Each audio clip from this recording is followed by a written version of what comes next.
Hello, I'm Sam from Jessup Says. The focus of my channel is to share and educate on how to buy less, buy better. It's not necessarily about buying less things, it's about buying something that fits its purpose perfectly and serves you for as long as possible.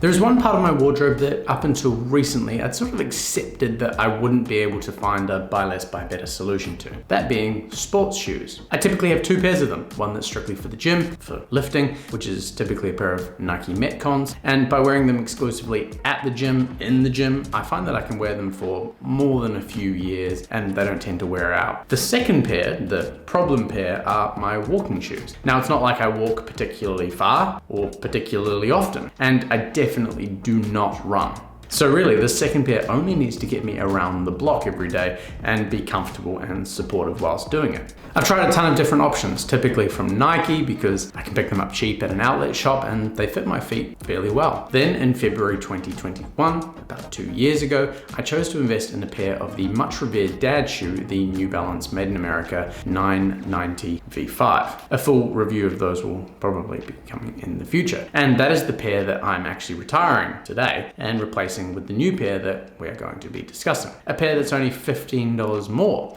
and has approximately 500% more leather in it. My genuine hope is that the old saying of the more leather the better is going to lead to a pair of running shoes that will finally last more than just 2 years. And I'm going to bring all of you along for that journey. Today we're covering the very cool Retro Runner in Breeze by one of my favorite sneaker brands, KOIO. Starting off with the little quote. The Retro Runner is a vintage-inspired silhouette modernized with cutting-edge, sustainable materials. In Breeze, a true light gray hue, it has LWG silver certified leather and suede upper with custom KOIO recycled sole that provides comfort and flexibility throughout every step. The details are, the style is the Retro Runner, the color is the Breeze, which is a light gray. It also comes in, from what I could find, shadow, cloud, gray, navy, castagna, Joe Jonas, graphite, mocha, java. I mean, the list goes on. If there's a color that you're interested in, KOIO will probably make it. And they are made in Marseille, Italy. As for the materials, the shoe is constructed from LWG silver certified Italian leather and suede. The shoe is lined with LWG gold certified Italian leather from a cow. The shoe is set on a KOIO recycled, that's their trademark, outsole, and a KOIO recycled, another trademark, midsole. It is fitted with a comfortable ortho-light hybrid insole. The construction is tightly stitched for water resistance and they are threaded with cotton laces. I believe that the actual construction itself is a lasting board construction, which I'll describe in a bit more detail later on. The size I ordered was 7, which is the same as my previous pair from KOIO, and so far they fit me very, very well. The cost, at full price, they are $295 USD, which is around 420 Australian dollars, but I got them on a sale the other week and they were 177 USD, which is around about 260 Australian dollars, so pretty good deal. But who are KOIO? Well, KOIO are a luxury sneaker brand that was founded in 2015. They're known for their high quality, handcrafted sneakers that are made in Italy using what they call traditional techniques. KOIO offer a variety of different styles of sneakers, including low tops, high tops, slip-ons, and they all come in a range of colors and materials. The company's goal is to create timeless classic sneakers that are both comfortable and stylish. Both my wife and I have had pairs of their Capris, which is their low top tennis style sneaker, and have absolutely loved them. So they were the first brand that I looked at when I was thinking about what sneaker I wanted. I particularly like how much leather they use in their designs. And honestly, if anything, the difference between this pair and my original pair of KOIO Capris from way back in 2019 is that over those years, the materials and the quality looks like it's improved, which is sort of unusual as things typically get worse over time, not better. The lining feels softer, feels more quality, and the construction all over looks great. So I can't really fault them, but we're going to get into a lot more detail about the shoe in a second. As usual, let's start with the fit. The size 7, which is their smallest male size, fits me pretty much perfectly in terms of width and length. Even the first few wears have allowed my foot to sink into the insole and stretch the width out ever so slightly around my foot. You can actually see the imprint of where my foot is in the insole, and to me that looks like a very good fit. I will note that the shape of the last being almost sort of pointy, it comes down at the end, and it means that my big toe sits pretty much against the lining of the shoe. It's not uncomfortable, but I know that some people really care about that wide toe box, and if you do, this probably isn't the last or the shoe for you. For an actual sports shoe, I like a pretty close and quite tight fit, and this provides that. So as I mentioned earlier, the materials used in the sneaker feel like they're a step above the pair that I got in 2019. My wife actually got a second pair of capris, and comparing those newer capris to the older ones seems to prove to me that, at least at face value, it's true that quality has improved. The lining in particular is incredibly buttery soft. They describe it as LWG certified Italian cow leather, and the exterior of the shoe is made from the silver certified, with the interior of the shoe being gold certified. So let's discuss what that actually means. The leather used by KOIO is certified by LWG, or the Leather Working Group. As with all of these potentially green issues, it's important to try and assess whether that actually means anything, or it even matters or not. From what I can tell, LWG are a well-respected organization in the leather industry. The group is a not-for-profit and was established in 2005 and is headquartered in the United Kingdom. It is made of a broad range of stakeholders in the leather industry, including manufacturers, tanneries, retailers, brands, and other organizations. The LWG rating system is designed to encourage adoption of sustainable and environmentally responsible practices for the leather industry. By using this rating system, they can evaluate the performance of leather manufacturers and tanneries, and then help them identify areas where they improve their environmental performance and encourage adoption of best practices throughout the industry.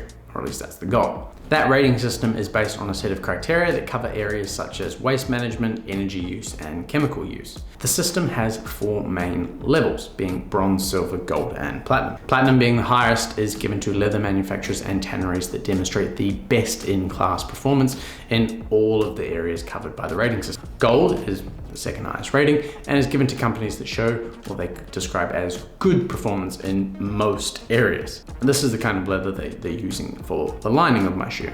Silver is the third highest rating, or the third lowest, and is given to companies that show satisfactory performance in most areas. The suede leather and the leather, smooth leather being used in the outer, is made from this kind of leather. And then bronze being the lowest rating, and that's given to companies that show basic performance in most areas. Just to be explicit, none of this means that the leather is good or bad, just that it's made in a way that's trying to be environmentally sustainable, or at least environmentally conscious. The question of, is this leather any good? I can't really answer, one, because I'm not a leather expert, but also without cutting the shoe in half, it's really difficult to tell, and this isn't that channel. What I can say is that the outcome of the focus on improving their manufacturing standards and eliminating waste has meant that the hides across the entire shoe feel really, really nice. So it is having some impact. As for the outer leather, it isn't particularly thick, which is good. It has suede that covers the high wear areas around the front of the toe and the heels, and then the smooth leather makes up the other bits, which is pretty nice and aesthetically pleasing. It sort of reminds me of the original German Army trainer, or GAT, which is one of my favorite and the original trainer, and a style that I'm very fond of. So it's definitely a cool looking shoe. The lining, being gold, is very, very high quality, or at least it feels very, very soft. Sadly though, it's only really lining the last sort of quarter of the shoe where your heel sits. The front feels like it's probably more like a lightweight canvas material, but again, without cutting it at half, I'm not exactly sure.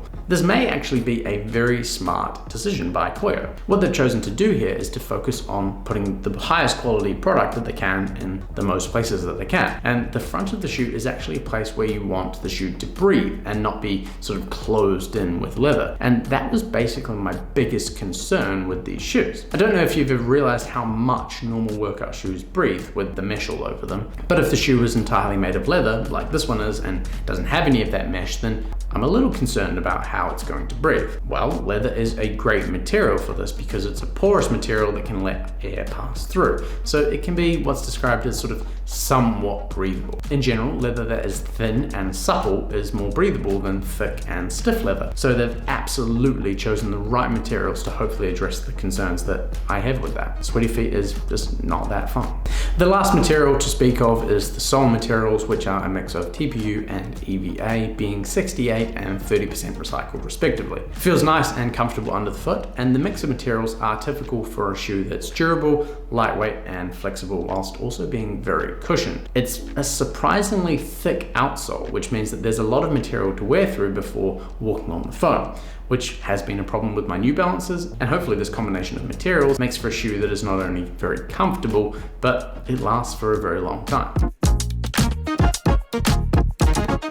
The construction of this shoe is made using the lasting board technique, where the upper of the shoe is shaped and then molded over a stiff and rigid, what's called lasting board, before it's then attached to the outsole. It is a common method of construction for shoes that are designed for more active or performance-oriented purpose, as it helps to give the shoe more structure and a more supportive fit. It is quite different from other sports shoes like Nike and the New Balance, which probably use something like a Strobel stitch, as it's even more flexible and doesn't have that thick, hard lasting board in the construction. It's also a cheaper method of construction. The foam midsole and the rubber outer sole are basically then glued onto that lasting board. It's not the most robust method of construction, but with a sneaker you can't have everything. Anything stitched would probably be way too stiff underfoot.